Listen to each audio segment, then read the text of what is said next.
Latest transfer news for Manchester United. Now, we've been hearing in the last few days that there has been more strong rumours regarding certain players coming to Manchester United. Now, the biggest news of the last few days has really been Daniel James coming to Manchester United.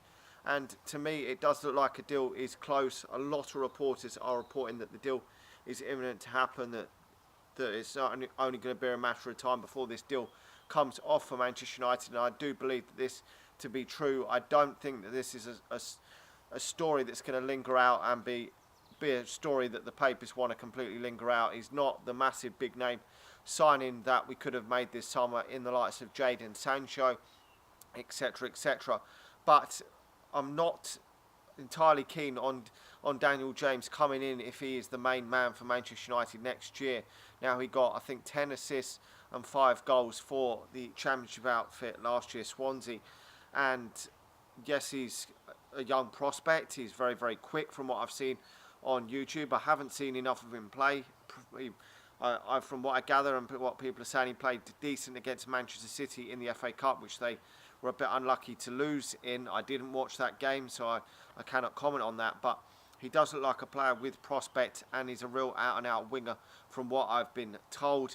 Now, the speed thing is very, very nice. It is good to have a real quick winger on the pitch. I think he can play on the right and the left-hand side of the forward line. So could be a player that I think he is going to be a Manchester United player, and it's only a matter of time, I believe. But if this is going to be one of Manchester United's main signings this summer, I really think that Manchester United are going to fall further and further off a cliff. I don't know where Solskjaer's taking this club. I don't know where Manchester United are going.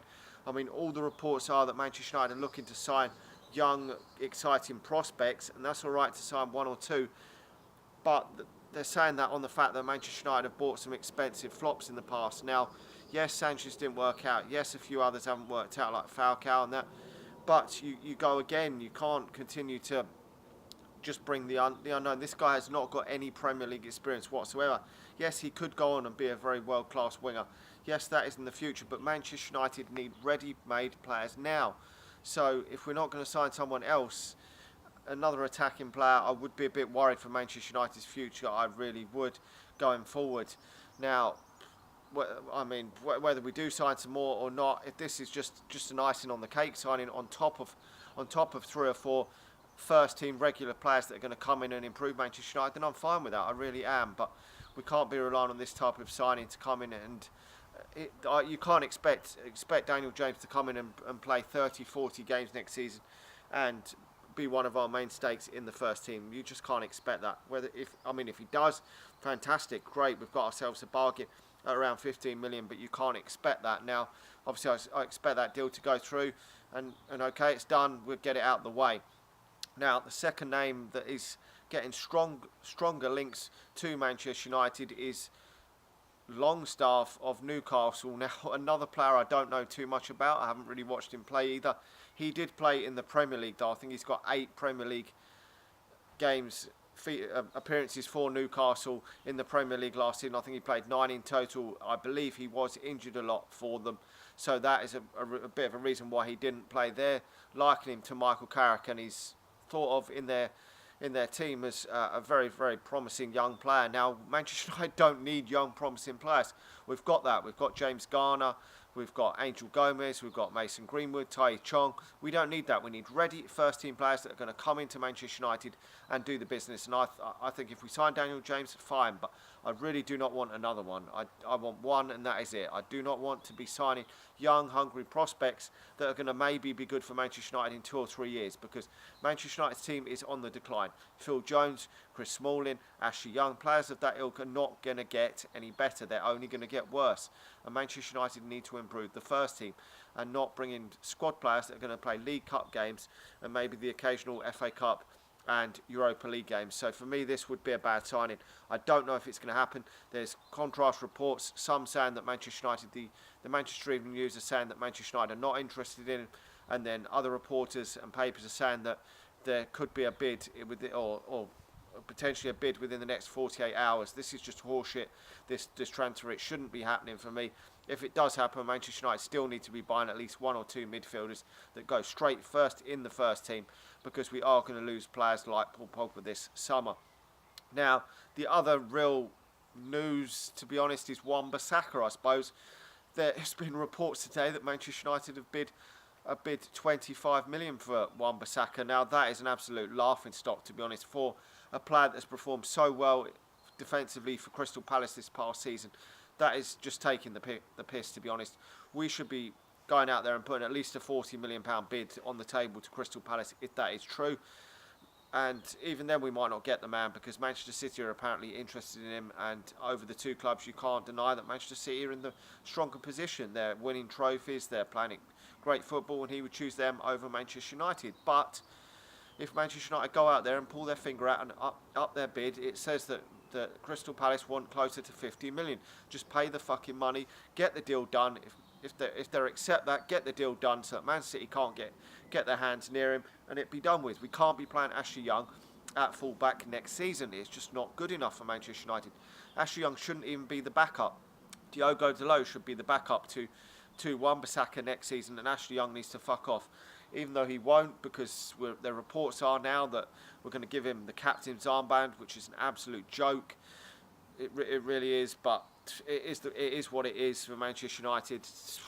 I don't know where we're going with this club. I don't know where Solskjaer's taking this club. He seems to want to be going down the mould of bringing in young, exciting players, but to be honest, you need top players that are going to come in and be ready for this team. If this is Manchester City, they can afford to do that, bring a couple of younger players into their squad, sort of 17, maybe 18-year-olds, and bed them in by playing League Cup games and FA Cup games. But Manchester United can't afford to be bringing not top-notch quality in, because we are miles behind the likes of Man City and Liverpool. They can afford that. We can't. We have to bring ready-made players into the first team. Now, there isn't. There is other horseshit news and other news, but the only other real news was yesterday. We apparently had a bid rejected for Kalidou Koulibaly. I don't know how true that is, but if it is true, we've got to up our bid. We've got to be getting a world-class centre-half in, and I don't think we're going to get Koulibaly, to be honest. I think they're going to play hard ball game, and I just think that we're going to be priced out of the deal for that, which is going to be a shame, because I don't know where the next centre-back comes from. The Dalot one, I still think is completely dead, even though reports are that the deal's falling through with Barcelona. I don't believe these reports. I really don't. Not until I see the guy. I mean, if Manchester United, they're saying that Manchester United are pulling all their powers out to sign him. I mean, until he is signed, he's got the shirt, he's playing for Manchester United, I will not believe that any of that rubbish. I really won't. I don't see why Dalot would come to Manchester United over going to Barcelona or even Juventus or Bayern Munich. They're the clubs taught of him going to. I can't see why he would. I mean, Kalidou Koulibaly could come to Manchester United because there isn't really a lot of other clubs linked to him. But Manchester United, that would take Manchester United a whopping bid to get him out of Napoli. And Manchester United are a bigger club than Napoli. We could pay more on wages to Koulibaly, so that might interest him as well. But even then, that's going to be hard to get, because he will be playing Champions League football for Napoli next season. The only thing is, he'll probably struggle to help Napoli get anywhere in the title race, because Juventus are so far ahead in terms of that. But that is a more realistic one out of the two, but I just don't think either of them are going to happen. The only other real news is that David De Gea has reportedly turned down the last contract offer that Manchester United are going to offer him, which is a real shame for Manchester United. I don't want to see David De Gea leave, but I can understand it. He's given Manchester United a lot of good years, and even when he did want to go back to Spain, it was the fact that he wanted to go back to Spain with his girlfriend rather than the fact that he wanted to leave Manchester United. I don't believe he actually didn't. I don't believe he doesn't love Manchester United. I really do think that he does love this club, but the fact that this club has been going down the toilet for so many years now, I think that he just wants to get out and win some. Get in the big time, be back in the Champions League, challenge for Champions Leagues, win league titles, and at PSG he will at least win trophies there. And you can't really blame the guy if he does leave. I don't think. He's given us a lot of good years, and when Real Madrid failed to sign him, he could have quite easily said, I'm not signing a new contract, I'm going to just see out another year or so and go to Real Madrid. But he didn't do that. He signed a new contract. He's given us a few more extra years, and I just can't blame the guy for wanting to go now, and to be honest, it is sad, but he's given us a number of good years, and we just have to move on. The reports are that Sergio Romero will be number one if David Hare does leave in the summer, but there is also the conundrum that he could run his contract down. But the reports were a few months ago that if Manchester United showed the top ambition this summer, then De Gea would consider staying at Manchester United, which I do believe it is. It's an ambition thing. If Manchester United were at the top of the table in European football, in the Premier League, then I believe that he would sign a new contract. So if Manchester United go out there, sign some good players, turn things around, have a great season, and David Hare's still there with less than a year to go on his contract, would he change his mind? Who knows? But at this moment in time, it doesn't look like he's leaving. So that is the news at this moment in time. Hopefully there's some better news over the coming days. The news at the moment is a bit depressing for Manchester United, but let me know your thoughts. Is Daniel James going to be a good signing for Manchester United? I think that deal is almost done. Who should Manchester United be signing at centre-half? Because it's looking a bit bleak there. And is Longstaff the answer to Manchester United in midfield? I think that is a joke signing myself. Hopefully it can be proved wrong if it does happen, but I do believe it's a joke signing. Anyway, let me know your thoughts on them topics that I've just talked about. Like the video, subscribe to the channel if you're new, and I'll talk to you all again soon. See ya.